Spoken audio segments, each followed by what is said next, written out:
Okay,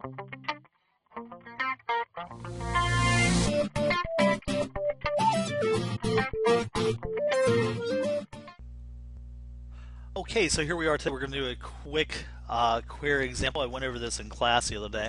What I'm doing is I'm double clicking on a client table. So I've got my table up.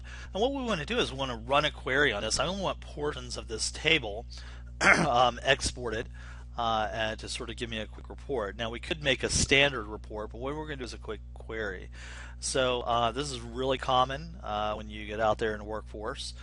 So let's say today that what I want is what I really want is just who recruited my client, the current due, and the amount paid, and the name of that client. So to run a query, we go to create, which is where we go to create forms, tables, reports, and queries. We're going to do query design. We're not going to do the query wizard today.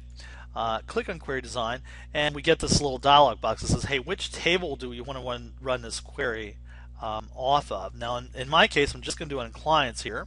So I add a client, and then I'm going to close this, and we get this nice it's sort of a helpful wizard in its own right. I'm going to go ahead and bring up a client name, an amount paid so far, a current due, and the recruiter number for this table. Okay, now to run a query, I've got who I need out here. I could also do some criteria, just run some certain people, and that's a little later. We're going to go ahead and run this query and see what we get. And there we go. We get a query with the client name, the amount paid, the current due, and the recruiter who recruited that client for our table. Now by default this is called query 1, but what I want to do is I want to save this.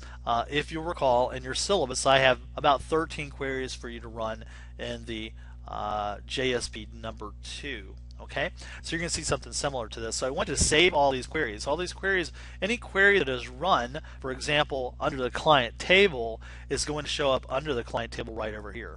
Okay, so a couple of ways that you can save.